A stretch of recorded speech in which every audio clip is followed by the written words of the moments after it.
Treasure Island by Robert Louis Stevenson. Chapter 23. The Ebb Tide Runs.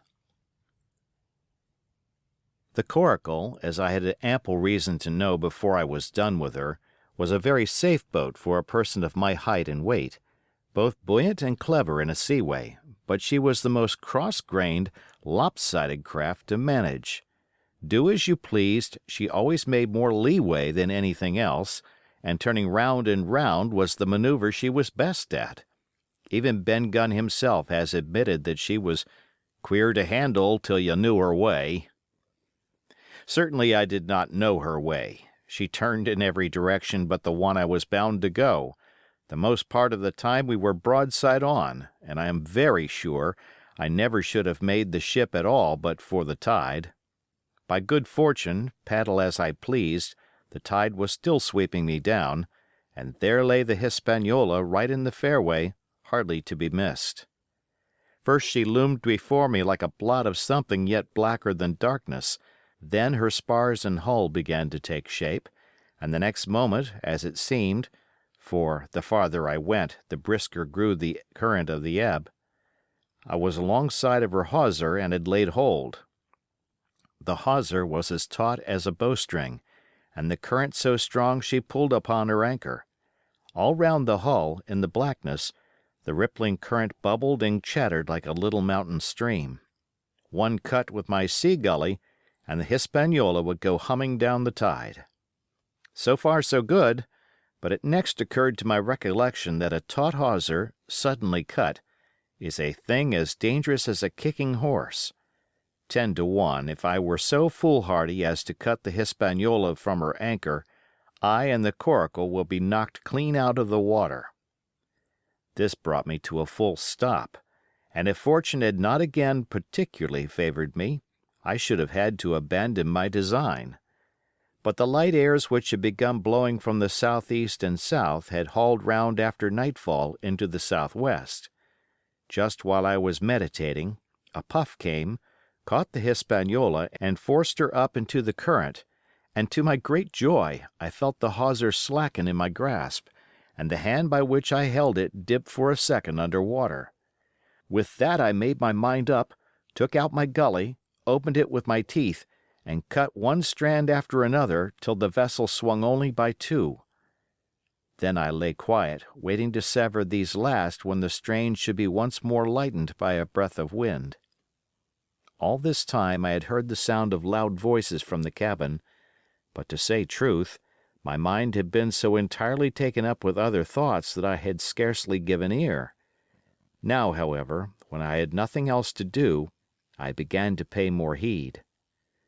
One I recognized for the coxswain's, Israel Hands, that had been Flint's gunner in former days. The other was, of course, my friend of the red nightcap. Both men were plainly the worse of drink, and they were still drinking, for even while I was listening, one of them, with a drunken cry, opened the stern window and threw out something, which I divined to be an empty bottle. But they were not only tipsy, it was plain that they were furiously angry. Oaths flew like hailstones, and every now and then came forth such an explosion as I thought was sure to end in blows. But each time the quarrel passed off and the voices grumbled lower for a while, until the next crisis came and in its turn passed away without result. On shore I could see the glow of the great campfire burning warmly through the shoreside trees. Someone was singing, a dull, old, droning sailor's song, with a droop and a quaver at the end of every verse, and seemingly no end to it at all but the patience of the singer. I had heard it on the voyage more than once and remembered these words: "But one man of her crew alive, what put to sea with 75." And I thought it was a ditty rather too dolefully appropriate for a company that had met such cruel losses in the morning. But indeed, from what I saw, all these buccaneers were as callous as the sea they sailed on. At last the breeze came, the schooner sidled and drew nearer in the dark. I felt the hawser slacken once more, and with a good tough effort cut the last fibres through.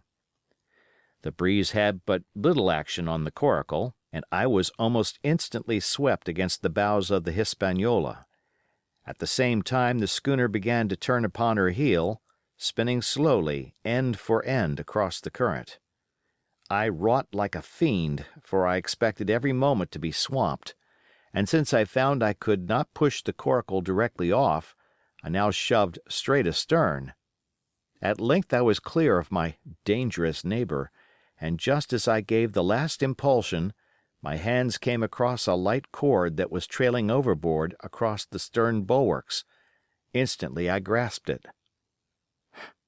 Why I should have done so I can hardly say.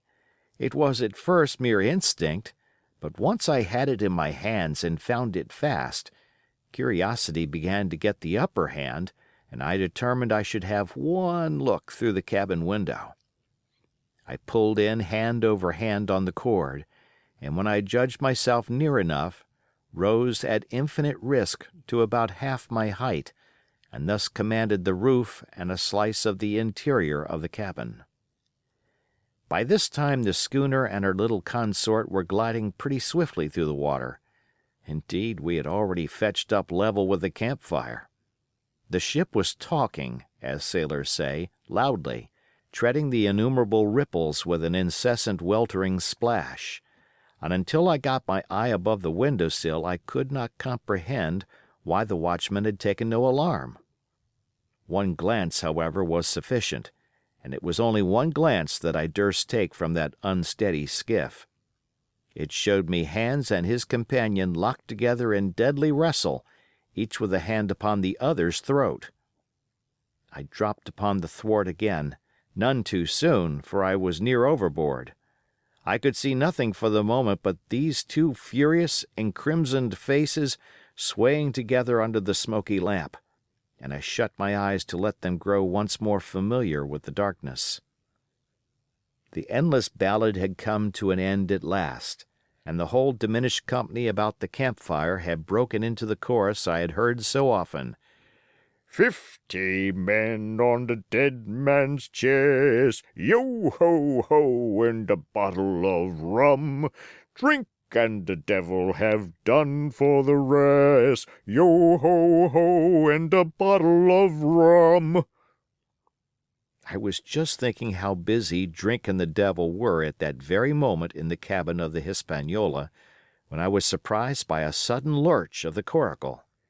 At the same moment she yawed sharply and seemed to change her course. The speed in the meantime had strangely increased. I opened my eyes at once. All round me were little ripples combing over with a sharp bristling sound and slightly phosphorescent. The Hispaniola herself, a few yards in whose wake I was still being whirled along, seemed to stagger in her course, and I saw her spars toss a little against the blackness of the night. Nay, as I looked longer, I made sure she also was wheeling to the southward. I glanced over my shoulder, and my heart jumped against my ribs. There, right behind me, was the glow of the campfire. The current had turned at right angles, sweeping round along with it the tall schooner and the little dancing coracle. Ever quickening, ever bubbling higher, ever muttering louder, it went spinning through the Narrows for the open sea.